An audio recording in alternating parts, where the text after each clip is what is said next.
Hi friends, welcome back to my channel. ఈ రోజు మన ఛానల్లో రెసిపీ ఏంటంటే ఫిష్ ఫ్రై అండి. ఫిష్ ఫ్రై ఏముందిలే అందరము చేసుకునేదేలే అనుకుంటున్నారా, కానీ ఇది ఒక డిఫరెంట్ స్టైల్ అండి. ఫుల్ ఫిష్తో అయితే కనుక తక్కువ ఆయిల్తో క్రిస్పీగా ఎలా చేసుకోవాలో ఈ వీడియోలో అయితే కనుక నేను చేసి చూపిస్తున్నాను. చూడండి, చాలా ఎమ్మీగా ఉంటుంది. మీరు ఎవరైనా ట్రై చేయలేని వాళ్ళు ఉంటే కంపల్సరీ ట్రై చేసుకోండి. నేనైతే కనుక మీకు ట్రై చేయలేదని అనుకుంటున్నాను. నేను రెగ్యులర్గా చేస్తానండి. మా ఇంటిల్లిపాదికి చాలా చాలా ఇష్టమైన రెసిపీ ఇది. ఇక రెసిపీలోకి అయితే వెళ్ళిపోదాం. ఫస్ట్ అయితే కనుక ఒక 3 సందువా చేపలు అయితే తీసుకున్నాను. ఈ సందువా చెరువు చేపలతోనే బాగుంటుందండి. తలలో తీసేసి ఇలా బాగా క్లీన్ చేసేసి ఇలా ఘాటులు పెట్టుకొని రెడీగా పెట్టేసుకున్నాను. ఇక దీనికోసం అయితే మసాలా అనేది రెడీ చేసుకుందాం. దానికైతే 1 స్పూను పసుపు వేసుకోవాలి. అలాగే ఒక 2 నుంచి 3 స్పూన్ల వరకు కారం వేసుకోవాలి. నేను తీసుకునే 3 చేపల క్వాంటిటీకి సరిపడా ఈ ఇంగ్రీడియంట్స్ అయితే నేను వేసుకుంటున్నాను. అలాగే ఇందులో అయితే కనుక ధనియాలు జీలకర్ర పౌడర్ 2 స్పూన్లు వేసుకుంటున్నాను. ఇందులోనే ఒక పెద్ద స్పూన్తో గరం మసాలా పౌడర్ అనేది వేసుకుంటున్నాను.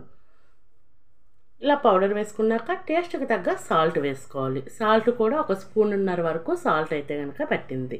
వీటిని అన్నింటినీ ఒకసారి బాగా మిక్స్ చేసుకోవాలి. ఇలా కలుపుకున్న తర్వాత ఇందులో వాటర్ ఏమీ యాడ్ చేయకుండా ఆయిల్తో కలిపేసుకోండి. ఇలా ఆయిల్తో కలుపుకోవడం వల్ల ఏంటంటే మనకి ఫ్రై చేసినప్పుడు ఎక్కువగా ఆయిల్ అనేది పట్టుకోదండి. చేప కూడా బాగా ఇవన్నీ మసాలాలన్నీ బాగా పట్టి టేస్టీగా అయితే కనుక కుదురుతుంది. నేను వీడియోలో చూపించిన విధంగా ఒక పేస్ట్ లాగా రెడీ చేసుకోవాలి. అలాగే ఈలోపు మీకు చిన్న రిక్వెస్ట్ అండి, మన ఛానల్ ఇంతవరకు ఎవరైనా సబ్స్క్రైబ్ చేయకపోతే ప్లీజ్ అండి సబ్స్క్రైబ్ చేయండి. వీడియో నచ్చితే లైక్ చేయండి. మీ ఫ్రెండ్స్ అండ్ ఫ్యామిలీ మెంబర్స్కి షేర్ చేయండి.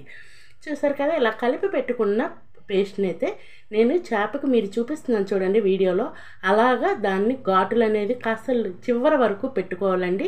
నాకైతే చేపలు చేసే ఆవిడ అలాగ మాత్రమే పెట్టించారు. అలా సరిపోదు, లాస్ట్ వరకు పెట్టుకుంటే మనం పెట్టుకునే మసాలా బాగా వెళ్ళి చాలా టేస్టీగా అయితే కనుక కుదురుతుంది. నేను వీడియోలో చూపించిన విధంగా మనం రెడీ చేసుకున్న మసాలా అంతా కొత్త పెళ్లి కూతురిని ఎలా అయితే రెడీ చేస్తామో అలాగా చేపను కూడా మనం బాగా మసాలా పెట్టేసి రెడీ చేసుకొని దీన్ని అయితే ఈ చేపల్ని ఒక 1 అవర్ టు 3 అవర్స్ వరకు మీకు ఉండే టైంని బట్టి అయితే కంపల్సరీ 1 అవర్ అయితే మ్యారినేషన్ చేయాలి. లేదు టైం ఉంది అంటే 3 అవర్స్ అయితే కనుక మ్యారినేషన్ చేయండి. నేనైతే ఇది మార్నింగ్ మ్యారినేషన్ చేసి ఈవినింగ్ ఫ్రై చేస్తానండి. మా ఫ్యామిలీ అంతా ఉన్నప్పుడు ఫ్రై చేస్తే ఇదంతా ఇలా ఫిష్ని మధ్యలో పెట్టుకొని అందరము కలిపి తింటామండి. చాలా చాలా టేస్టీగా ఉంటుంది. ఆ తిన్నప్పుడు ఆ ఆనందం వేరండి. ఇలా మీరు కూడా ఒకసారి ట్రై చేయండి. రెసిపీ అయితే చాలా ఎమ్మీగా అయితే కనుక వస్తుంది.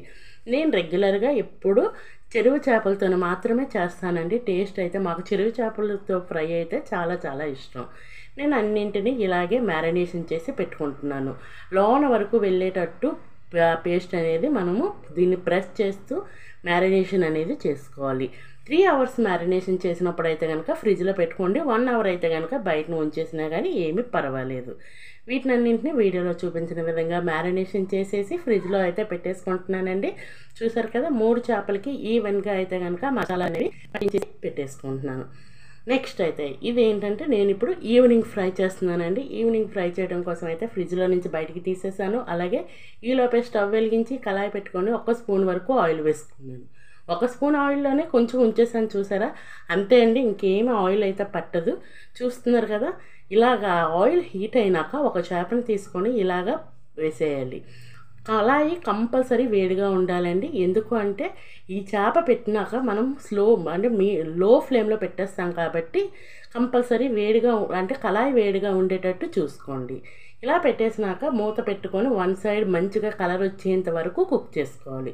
చేప చాలా ఈజీగా కుక్ అయిపోద్దండి. వెరీ ఎక్కువ టైం ఏమీ పట్టదు. అందుకే ఎంత మందంగా ఉన్నా కానీ పెద్ద ప్రాబ్లం అయితే ఉండదు. మధ్య మధ్యలో ఇలాగా వేడి ఆయిల్ని పైనుంచి అలాగే ఏవైతే ఘాట్లు పెట్టుకున్నామో అందులో నుంచి అలా వేస్తూ ఉంటే కనుక ఆ వేడికి ఫిష్ అనేది బాగా ఫ్రై అవుతుంది. ఇలా 1 సైడ్ ఫ్రై అయినాక ఇలా రెండో వైపు కూడా టర్న్ చేసుకోవాలి. నేనైతే హ్యాండ్తో టర్న్ చేస్తాను. అలవాటు ఉంటుంది కాబట్టి, నాకు బాగా అలవాటు కాబట్టి, మీకు అలవాటు లేకపోతే 2 గరిటెలు పట్టుకొని ఇలా టర్న్ చేసుకోండి. టర్న్ చేసుకొని మళ్ళీ రెండో వైపు కూడా యాజ్ ఇట్ ఈజ్ ఫస్ట్ ఎలా అయితే ఫ్రై చేసుకున్నామో అలాగే ఫ్రై చేసుకోవాలి. లోన్ నుంచి చూడండి మసాలా బాగా కుక్ అయ్యి ఎంత ఎమ్మీగా కనిపిస్తుంది కదా.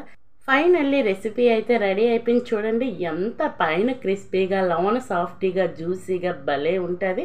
ఒకసారి ట్రై చేయండి. అలాగే ఇంకా మన ఛానల్లో మంచి మంచి వీడియోస్ ఉన్నాయి, అవి కూడా వాచ్ చేయలేని వాళ్ళు ఉంటే ప్లీజ్ అండి వాచ్ చేయండి. ప్లీజ్ సబ్స్క్రైబ్ చేయండి, లైక్ చేయండి.